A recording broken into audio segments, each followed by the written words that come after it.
paradoxal way, even so we live in a world that is very globalized and very connected, and that creates some form of standardization at some point.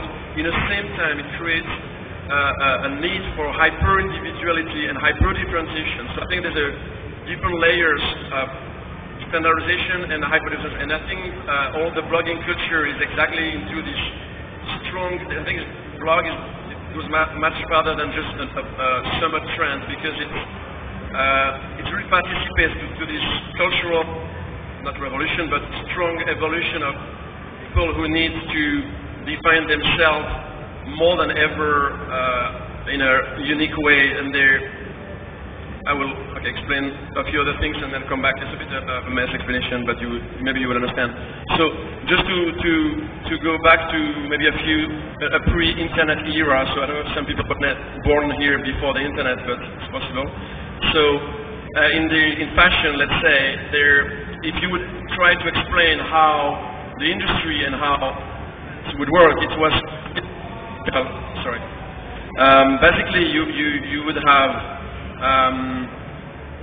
you'd have the designer on the top that creates the collection. They are the artist, and then you have the princes of the kingdom, the big editors of magazines who have the privilege to be invited to sit front row to see a show, and then they write their trend reports, and then the kids, the people, you and me, reading this magazine and say, okay, that's the trend. So it was kind of a simple world, because the people in the bottom would not have access to much more information than that, so they would have basically this and options. But I think, and then actually at that point would be this sort of very cliche thing that you would read, like, oh, next season is going to be black, or this kind of thing. And I think that, I think blogging culture, I mean, it's not that simple, of course, but I think blogging culture has really bring this idea that there's more than ever a lot of different possibilities that are okay. If you just think about a cut of your jeans, maybe in 2006 you had to wear a skinny jean, otherwise it would not be cool, and maybe in 2008 you would wear like a wider one, I don't know the name. But I think we reach a point where you realize that, because we've been playing so much with like old references, every decade has been used and reused in the fashion and everything, and I think we're in a situation where we just want to play with whatever has been done in a Mexican different way, but with much more, there's much more legitimacy for each individual to do his own thing. Of course, we still live in a society where people are influenced by each other and want to belong to a group, of course, but there's a thing that is quite another way to explain what I said that maybe helps to understand. In the 90s, I don't know if you've heard of that, or you're born, or I don't know, but in the 90s there was this big word in sociology, or like maybe holistic sociology, I don't know. It was called the tribes. It would be like, okay, everyone belongs to a tribe. You are grunge, you are hip hop, you are electro, and that's going to define your life. You listen to one kind of music, so you're going to wear the clothes for that music. You have a package, a kit.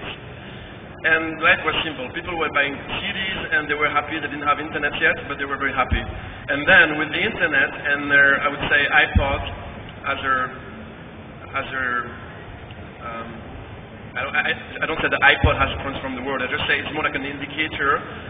With iPod and MP3 players, everyone started to listen to tracks maybe from one artist that not a friend of yours would give you. So we don't have necessarily to buy the whole CD. You will start to be much more open to, less stuck in one category of music and then of style. And I think it's like nowadays, if you ask most of the people around here what kind of music they need to be listening to, everyone would say, oh, a bit of everything actually. And it's a fact. I think we more than ever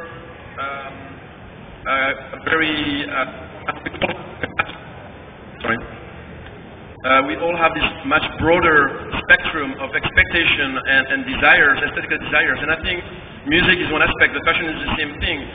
Nowadays, no one wants to be less people than ever want to be stuck in one genre. Even if you want to look like a rock chick today, maybe tomorrow you just want to be a bit more sober. And I think I think digital culture brings that. we're not ready anymore. We don't want anymore anything to be set for a long period. We want to be able and have the control to be able to edit, customize anything in our life, in our clothes, in our music, and it's why I'm talking about new career culture. New career culture is just a way to explain how nowadays people from different parts of the world, they can live in Australia, in Brazil, or in Copenhagen, and all these people, even though they have access to the same, virtually the same culture, the same elements, the same bands, they will not end up looking the same. They will just, each of them, create the unique personal mix. So to create is to create, in the same time, differentiation and similarities. So yes, so what I said, an international community of hyper-individual people who are, so on the same time we share the desire to be all very unique individual, but we are still different. So it's not a paradox to say, oh, everyone wants to be different, so everyone is the same. No, we share something, we're a society, but we execute it in infinitely different way.